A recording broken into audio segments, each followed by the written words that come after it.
It all started with the most dangerous combination that exists. Monday morning, the coffee shop had become my morning sanctuary. It wasn't anything extraordinary. Exposed brick walls, worn wooden tables, hanging plants that heroically defied the lack of natural light. That morning, I couldn't decide what to order. I was torn between a mate with honey and lemon or a good cup of hot chocolate that would bring warmth back to my body. Suddenly, I realized that Leo worked there. He was always behind the coffee machine when I arrived in the morning, as if he were part of the place itself. Slightly messy brown hair. He didn't talk much, only what was necessary to attend to customers. But he moved with an automatic confidence. But that morning, something was different. Maybe it was because I arrived earlier than usual, and there was no line. "Good morning, Clara," he said, and it surprised me that he remembered my name. He had been writing it on my cup for months, but I never thought he actually processed it. "Good morning," I replied, feeling absurdly pleased. He prepared my coffee with that precision that comes from repetition. When he handed me the cup, our fingers brushed for just a moment. "Have a good day," he said. And it didn't sound automatic. It sounded personal. And that's when my brain, still without coffee, decided to improvise. "Thank you. It's the same color as your eyes." A brief silence, but long enough for my own voice to catch up with me and ask what on earth I had just said. I looked down at the coffee, as if I was going to find a coherent explanation in it. Leo blinked, tilted his head slightly, and for a second seemed to debate between laughing or asking for clarification. I tried. The coffee. It's good. Thank you." I felt the colour rising to my face. Not that subtle and charming blush of heroines in romance novels, but that tomato red that turned me into a human traffic light. I seriously considered evaporating and disappearing through the espresso machine. But then Leo smiled. It wasn't mockery or condescension. "What did you mean?" he asked. There was curiosity, not judgment. I swallowed. I looked at the coffee. "It's strange, isn't it? You make coffee all day," I shrugged, "and nobody brings one to you." Silence, but not uncomfortable, expectant. "I suppose someone should," I added lower, as if the idea had just occurred to me right then and there. Too late to take it back. "It could be me." There it was, suspended, irreversible. A second later, my brain came running to the scene. I had just offered coffee to a barista. But Leo let out a little laugh. "Seems fair to me," he said. "When?" he asked. "When what?" "When will you bring me that coffee?" My mind went blank. I hadn't thought about the logistical details of my impulsive offer. "Next week?" I said, more like a question than a statement. "Tuesday?" he suggested. And just like that, I was basically trapped in my own snare. That night, I stayed awake longer than necessary, researching coffee shops online. I wanted to find something special.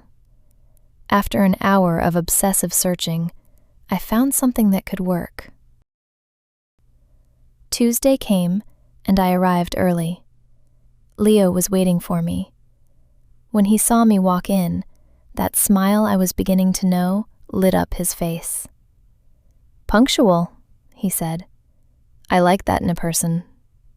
"I didn't want you to think I was one of those people who make promises and don't keep them," I replied, handing him one of the coffees. He took a slow, thoughtful sip, like a professional taster.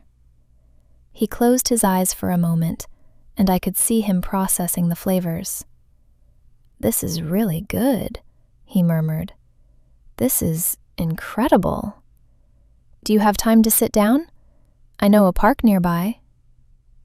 The park turned out to be a small green space between two buildings, with a couple of benches under a tree that was valiantly fighting to survive in the urban landscape.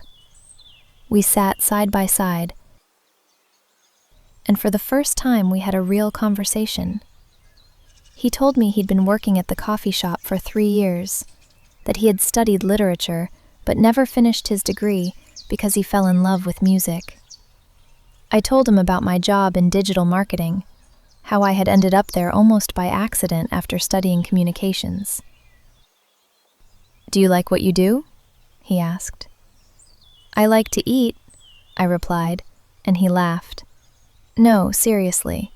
I'm not passionate about it, but it gives me stability." We sat in silence for a few minutes, drinking our coffees and watching people pass by. "You know what?" he said finally. "I like your company, Clara. It's been a long time since I had such a real conversation." I felt something warm expand in my chest, something I hadn't felt in a long time.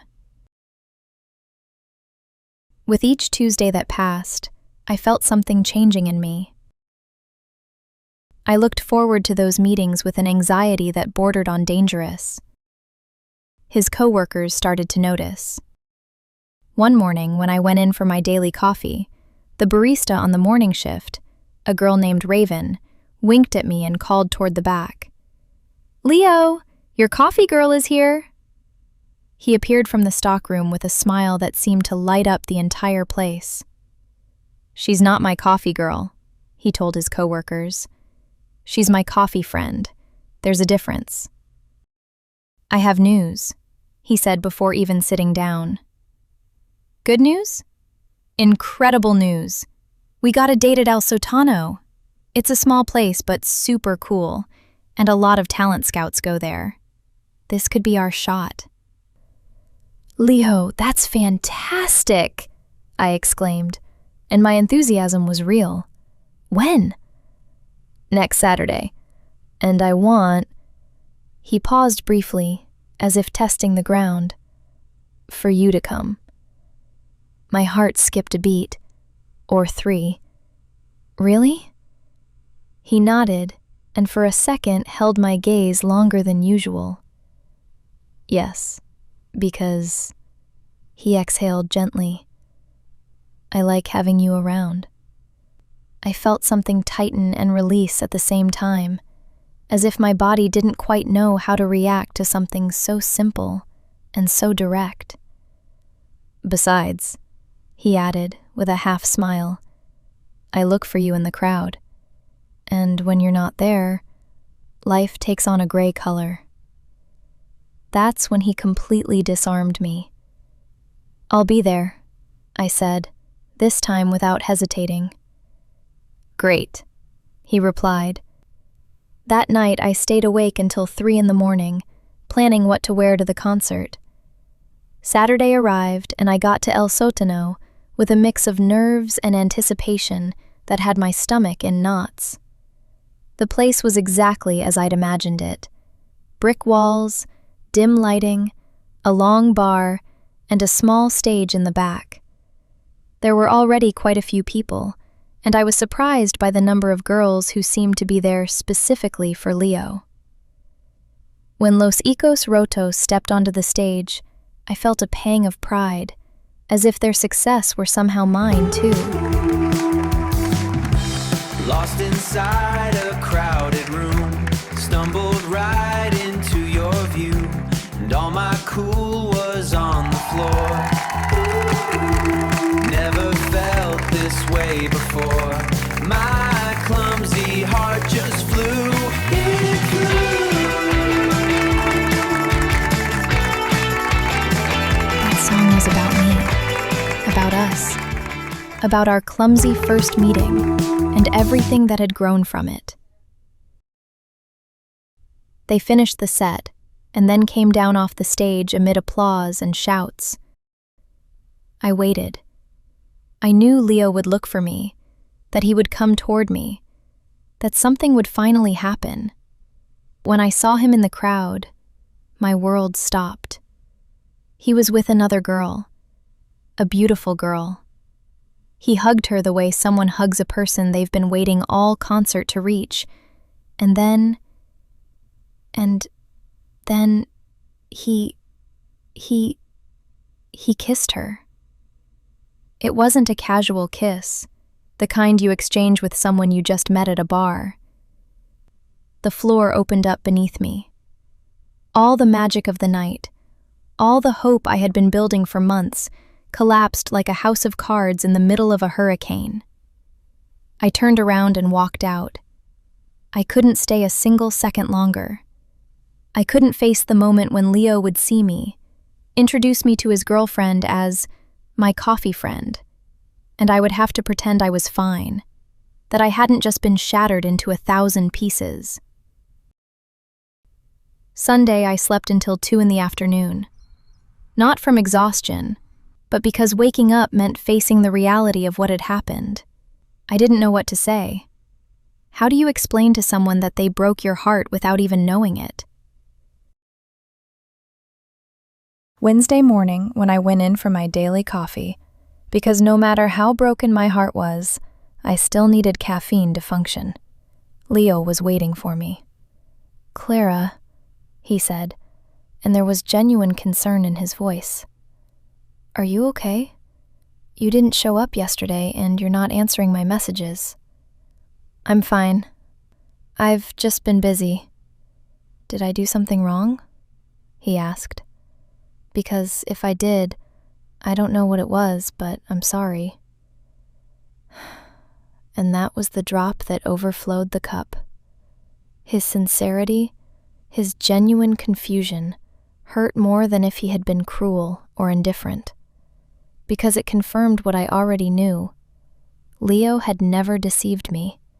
He had never made me promises he couldn't keep. I had built the house of cards all by myself.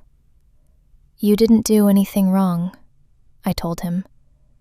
"That's the problem." He went quiet for a few seconds, and then, as if he'd had a revelation, "Oh," he murmured. "Clara, No," I interrupted. "Don't say anything, please."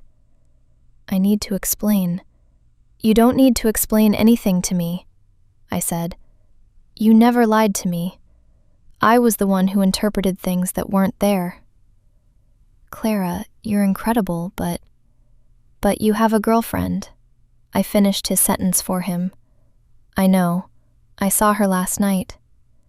The silence that followed was probably the most uncomfortable of my life. Finally, Leo spoke. "Her name is Sarah. We've been together for 4 years. It's complicated." "I don't need details," I said quickly. "Yes, you do," he replied. "Because you're my friend, Clara, one of the best I have, and I don't want to lose you over a misunderstanding." Friend. That word lodged itself in my chest like a well-sharpened knife. The following days were strange. Leo would write to me as usual, but I replied with less enthusiasm, with shorter responses. He seemed to be walking on eggshells, measuring every word. The next day I went back to the coffee shop, ordered the usual, and sat near the window. The place was the same, the smell of coffee, the constant murmur, the routine intact. But I wasn't. Leo greeted me from behind the counter, raising his hand with a calm smile. No double meanings, no expectations. I returned the gesture the same way. Simple, light, enough. And there, between the sound of the coffee machine and conversations that had nothing to do with me, I understood that I didn't need to know what was going to happen next. That not all stories are meant to be resolved, or to close with clarity. Some simply change shape, and that's okay too.